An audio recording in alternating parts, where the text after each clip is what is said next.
I rent out my house in South Carolina on Airbnb whenever I'm not using it. It's a modest 3-bedroom, 1-bathroom house near the beach. 2 of the bedrooms are guest rooms accessible to renters, but I keep the master bedroom locked.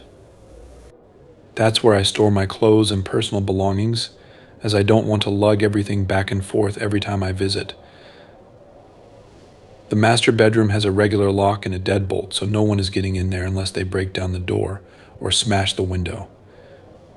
Not that I keep anything valuable in there, mainly just clothing. Last spring, I decided to drive down from Massachusetts to spend a week at the house. It was still chilly up north, and since I work remotely most of the time, I had the flexibility to make the trip. Normally, I hire a cleaning service after each guest checks out, but since I was going down right after the current renter was leaving, I figured I'd save the money and clean the place myself. The last renter was a guy named Ramon. Through our Airbnb messages, he mentioned he was staying with his fiancée and asked for restaurant recommendations in the area. He seemed trustworthy. I generally prefer renting to couples or small groups rather than large parties of young men who are more likely to cause damage or throw wild parties. I started my drive early in the morning. It was a grueling 16-hour trip with only brief stops for food and bathroom breaks. By the time I arrived at the house, it was around 10 p.m., and I was utterly exhausted. I unlocked the front door, brought my bags inside, and went straight to the master bedroom. I didn't bother checking the house for cleanliness. I just unlocked my room, collapsed onto the bed, and fell asleep almost instantly. After about an hour, I woke up abruptly. The clock next to my bed read 11:30 p.m. Something had startled me awake, though I wasn't sure what. I instinctively grabbed my phone to check for messages, then turned on the bedside lamp. The room was quiet, but I felt uneasy. I got up and decided to check the house. I walked through the living room and inspected the guest bedrooms.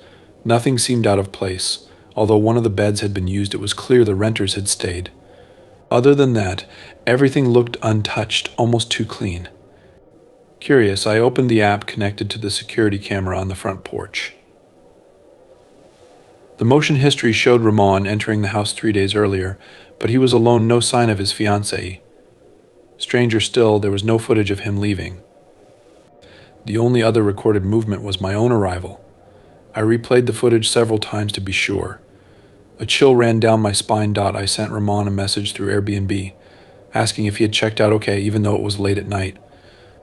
Feeling unsettled, I went back to the guest bedrooms to double check. I looked under the beds and inside the closets, yanking the doors open quickly, half expecting someone to jump out. Each closet was empty. I moved on to the second guest bedroom, which had twin beds that were still perfectly made. I opened the last closet, and it too was empty. I let out a nervous laugh, thinking maybe I was overreacting. I sat down on one of the beds to gather my thoughts, scrolling through my conversation with Ramon. That's when I heard it, a soft click. The door to the master bedroom had closed, quietly but deliberately. It wasn't the kind of sound caused by a draft. It was the sound of someone shutting the door. My heart began to race. I stood up and walked into the living room, staring at the door to the master bedroom. Ramon, are you still in there? I called out, my voice trembling. There was no response. I could see light filtering through the crack at the bottom of the door. Dropping to my hands and knees, I peered under the door, and that's when I saw them 2 feet standing just a few feet behind the door. I stumbled back in shock, my heart pounding as I tried to make sense of what I had just seen. When I first saw the cottage, I thought it was a mirage or maybe just exhaustion playing tricks on me. It stood at the end of a narrow, winding road I hadn't meant to follow, tucked away in a grove of crooked, skeletal trees. I was supposed to be on a much-needed vacation, renting a small cabin by the lake where I could escape my overbooked schedule and relentless notifications. Instead, I had taken a wrong turn and found myself in the middle of nowhere, with the sun dipping below the horizon and no signal on my phone. The house was smaller than I'd imagined it from the road, as if it had been crammed into the clearing like an afterthought. The windows were warped, their glass reflecting the pale light in jagged patterns. A low fence, half collapsed, ringed the property, and the air around it felt unnaturally still. It wasn't on my itinerary, but something about the place pulled at me, like a whisper at the edge of hearing. I parked my car by the gate and stepped out. The crunch of gravel under my boots seemed far too loud. There was no reason to go inside. I had a perfectly good cabin waiting for me, but as I stared at the crooked door hanging slightly ajar, I couldn't bring myself to turn back. The air grew heavier as I approached the threshold, the way it does before a thunderstorm. I hesitated, hand on the peeling wood, and peered inside. The interior was dim, lit only by the fading light spilling through the windows. Dust motes danced in the air, and the scent of mildew was overpowering. The place looked abandoned, furniture shrouded in old sheets, a cracked mirror leaning against one wall, and a staircase leading to a shadowy upper floor. Against all better judgment, I stepped inside. The floor creaked beneath my weight, and the sound echoed unnaturally in the empty space. My gaze was drawn to the walls, where faded patterns of peeling wallpaper revealed strange symbols scratched into the wood beneath. They didn't look random. I couldn't say why, but they gave me the same uneasy feeling I got when I walked into my grandmother's church as a kid, like I didn't belong. At the far end of the room, a door stood slightly open, revealing the base of a staircase. The air there felt colder, and a faint sound reached my ears like the rustle of fabric or the creak of a rocking chair. I froze, every nerve in my body screaming at me to turn around and leave. But I didn't. Maybe it was morbid curiosity, or maybe it was the same strange pull that had brought me to the house in the first place. Whatever it was, it compelled me forward. The stairs were narrow and steep, the kind that felt like they could give way at any moment. My hand trailed along the splintered railing as I ascended, each step groaning under my weight. As I reached the top, I saw that the second floor was a single room, an attic with a low, slanted ceiling. The light was dim, filtering through a single circular window at the far end. And then I saw them chains hanging from the beams, their rusted surfaces glinting faintly. There was no mistaking their purpose. My stomach churned as I noticed stains on the floor beneath them, dark patches that seemed to have seeped into the very grain of the wood. I was about to turn back when I heard the sound of footsteps on the stairs. Slow, deliberate, and far too close. My breath caught in my throat. I hadn't seen anyone outside. No one had followed me. I turned to face the staircase, heart hammering in my chest, but there was no one there. The footsteps stopped abruptly, replaced by a suffocating silence. Then, out of the corner of my eye, I caught a flicker of movement. Near the circular window, a figure stood hunched in the shadows. It was tall and thin, its silhouette barely distinguishable from the gloom. I couldn't make out any details, no face, no features, just the overwhelming sense that it was watching me. I stumbled backward, the floor groaning under my weight, and the figure shifted, as if it were about to step closer. I didn't wait to find out. I bolted down the stairs, nearly tripping over my own feet, and sprinted for the door. The house seemed to groan around me, the air thick and oppressive, as if the walls themselves were closing in. By the time I reached my car, I was shaking so badly I could barely get the key into the ignition. The engine roared to life, and I sped away, gravel spraying behind me. In my rearview mirror, the house faded into the shadows, its warped windows reflecting the last light of day like empty eyes. I didn't stop driving until I reached the lake cabin, where I locked every door and window before collapsing into bed. I told myself it was just my imagination, that I'd let exhaustion and the eerie setting get to me. But even now, I can't shake the feeling that I wasn't supposed to leave that house, that something wanted me to stay. And sometimes, late at night, I dream of a circular window and the shadow that watched me through it. When I was 18, I took my first solo road trip, a rite of passage I'd been dreaming about for years. The destination was my uncle's cabin, nestled deep in a remote mountain range. He'd always talked about how peaceful it was there, far from the chaos of the city.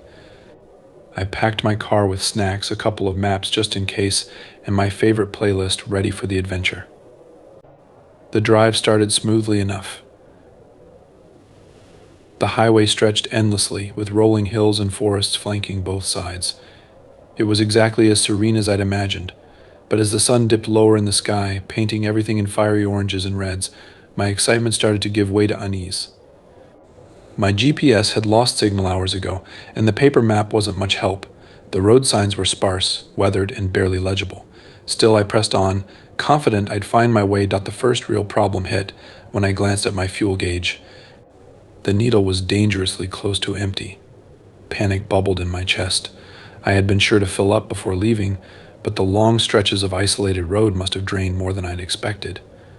As if on cue, I spotted a hand-painted wooden sign nailed to a tree. Gas, it read in jagged letters. It didn't inspire much confidence, but I didn't have many options. I turned onto the narrow dirt road it pointed to, the tires crunching over gravel. The deeper I drove into the woods, the darker and denser they seemed to become. Shadows twisted and danced in my headlights, and every so often I'd catch movement out of the corner of my eye, a squirrel, maybe, or a bird. At least that's what I told myself. Finally, the road opened up to a clearing, and there it was, a gas station, or at least what had once been one. The building was a squat, crumbling structure with boarded-up windows.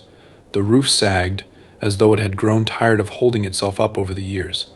A single gas pump stood in the center, rusted and forlorn, like a relic of a bygone era. I parked next to the pump and turned off the engine, instantly regretting the silence that swallowed the space.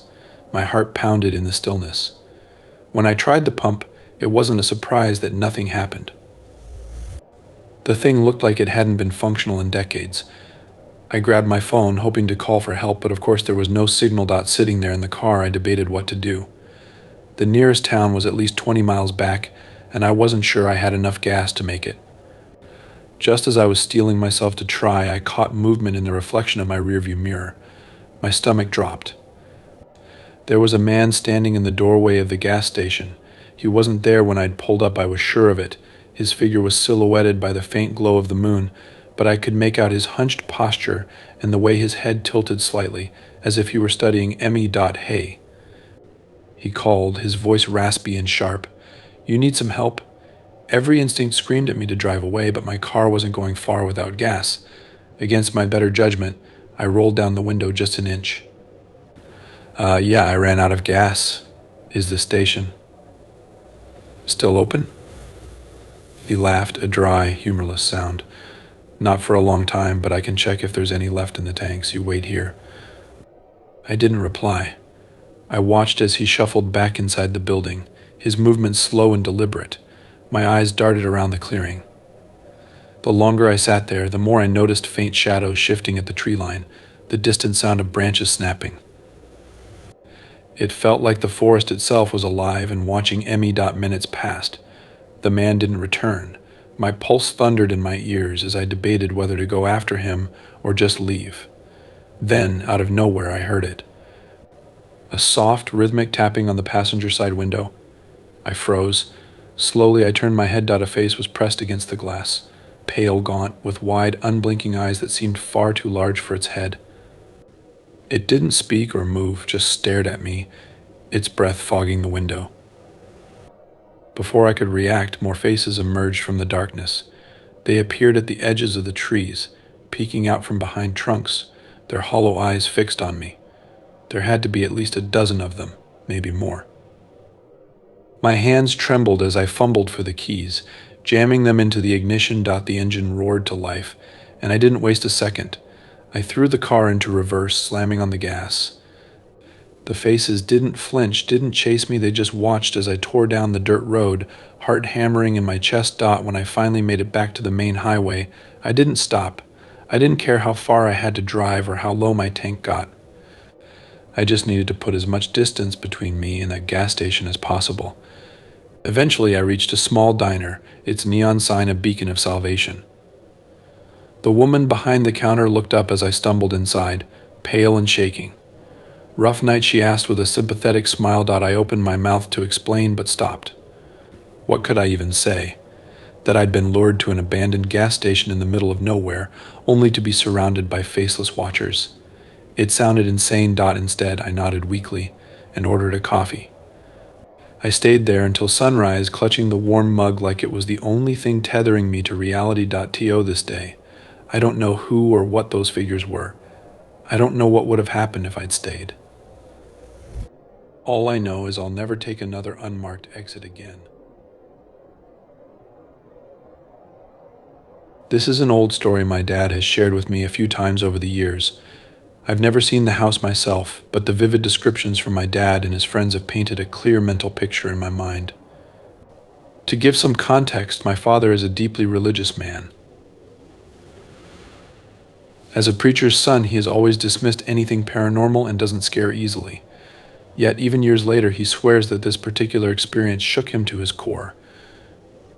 Back in the late 1980s, my dad and his friends often hiked to a waterfall creek bed behind our family farm. They would follow trails that eventually led to the frontage road off the interstate. One night, they decided to take a different route, circling around another farmer's property to check out the animals, including emus and other exotic pets not common in the area. After leaving the farm and wandering deeper into the woods, they stumbled upon an old, eerie house that resembled something out of a horror movie.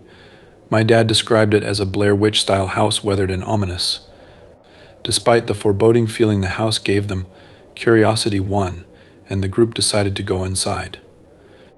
The interior was vintage, likely built in the late 1940s or early 1950s. But it wasn't the architecture that caught their attention. The walls were covered in strange symbols and writings, some in Latin-like languages and others in English. Many of the phrases referenced dark rituals and instructions for sacrificing a human soul to a demonic entity. My dad insists that some of the symbols were painted in what appeared to be blood, while others were spray-painted graffiti. He was no stranger to blood, having worked as a firefighter for years. He knew the difference.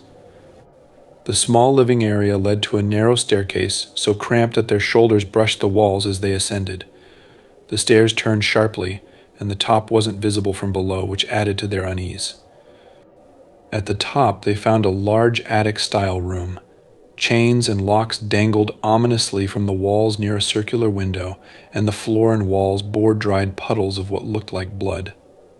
The strange symbols and graffiti were even more pronounced here. As they investigated the room, they suddenly heard the sound of footsteps coming up the stairs behind them. It sounded like heels clicking against the wooden steps. Startled, they turned to look, but no one was there.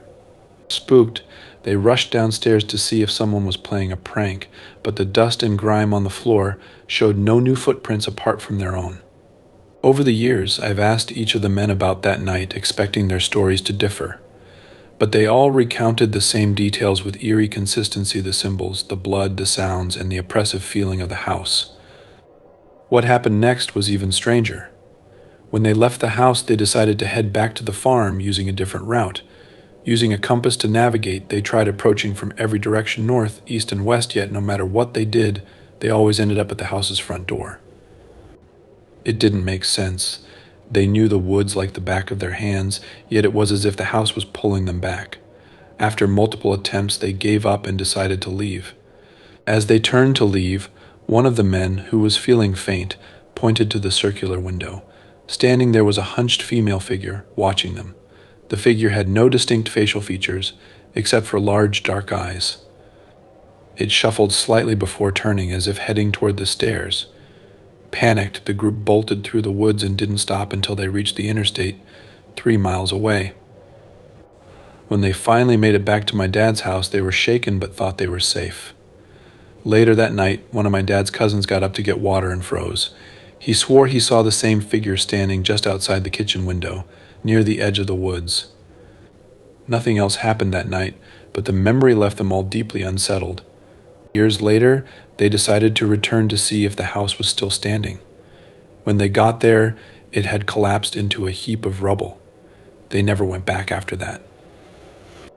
I've always teased my dad, asking him what he would do if he returned to find the house still intact, just as it was back then. He never entertains the idea. With today's stricter trespassing laws, it would be nearly impossible to visit the site again without getting into trouble. This story always gives me chills. I never truly believed it until I spoke with the men individually. Seeing their genuine fear when recounting the events made me less of a skeptic. These were grown men, visibly shaken just by telling the story. What do you think? Could it all have been their imaginations running wild, or was there really something lurking in those woods?